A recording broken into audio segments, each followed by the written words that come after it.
Welcome to my channel. आज का हमारा टॉपिक है dematerialisation of securities. Dematerialisation is the process by which physical shared certificates are converted to an equivalent number of securities in electronic form। Dematerialisation हमारा वो process होता है जिसके अंदर क्या होता है कि जो हमारे शेयर्स होते हैं जिनकी हम ट्रेडिंग करते हैं स्टॉक एक्सचेंज के अंदर, हम उनके फिजिकल सर्टिफिकेट्स को एक इक्विवेलेंट नंबर देती हैं उनकी सिक्योरिटीज़ के लिए एक इलेक्ट्रॉनिक फॉर्म के अंदर। मतलब कि जो हमारे फिजिकल सर्टिफिकेट्स होते हैं कि हमने शेयर्स परचेज या सेल की हैं, हम उनको इलेक्ट्रॉनिक फॉर्म के अंदर कन्वर्ट करते हैं by giving a equivalent number two securities. Shares once converted into dematerialized form are held in a demat account। और जब हम अपने शेयर्स को डीमटेरियलाइज्ड फॉर्म में कन्वर्ट कर लेते हैं तो उसके बाद हम एक डीमेट अकाउंट ओपन करते हैं उस सिक्योरिटीज़ के होल्डर के लिए।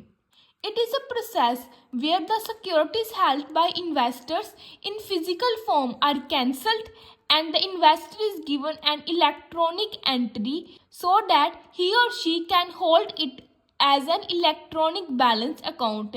ये हमारा वो प्रोसेस आता है जिसके अंदर क्या होता है कि जो हमारी सिक्योरिटीज़ होती हैं हमारे इन्वेस्टर्स की, हम उनकी फ़िज़िकल फॉर्म को कैंसिल कर देते हैं, उनके फ़िज़िकल सर्टिफिकेट्स को कैंसिल कर देते हैं और उन इन्वेस्टर्स को हम एक इलेक्ट्रॉनिक एंटिटी देते हैं जिसके साथ क्या होता है कि वो अपनी सिक्योरिटीज़ के अकाउंट को एक इलेक्ट्रॉनिक बैलेंस अकाउंट के साथ हैंडल कर सकते हैं। जो फिज़िकल सिस्टम था वो हम पहले यूज़ करते थे जब हमारे पास इंटरनेट की फैसिलिटीज़ नहीं थी, बट आजकल क्या है कि स्टॉक एक्सचेंज के अंदर ये ज़रूरी हो गया कि जो पर्सन सिक्योरिटीज़ की सेल एंड परचेज करते हैं वो अपने शेयर्स को डीमटेरियलाइज करें। आजकल हम उनको एक इलेक्ट्रॉनिक फॉर्म में ही ट्रेडिंग करने की ऑप्शन देते हैं। In simple form, we can say that dematerialized refer to holding securities in electronic form। और इसलिए हम बोल सकते हैं कि डीमटेरियलाइज वो प्रोसेस है जिसके अंदर क्या होता है कि जो हमारी सिक्योरिटीज़ हैं हम उनकी सेल एंड परचेज को होल्ड करते हैं, देखते हैं एक इलेक्ट्रॉनिक फॉर्म के अंदर।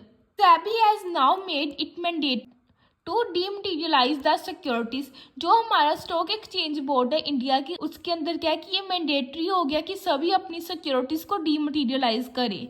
This is mainly done to eliminate the problem like theft, fake, forget transfers, transfer of delays etcetera. और हम अपनी सिक्योरिटीज़ को डीमटेरियलाइज बेसिकली क्यों करते हैं कि हम सभी प्रॉब्लम्स को एलिमिनेट कर सके, रोक सके, जैसे कि चोरी होने से, या हम कोई फेक ट्रांसफ़र ना करें सिक्योरिटीज़ का, या फिर हम अपने ट्रांसफ़र के अंदर देरी ना करें, डिले ना करें स्टॉक एक्सचेंज के अंदर। तो इसलिए हम क्या है डीमटेरियलाइज करते हैं सिक्योरिटीज़ का।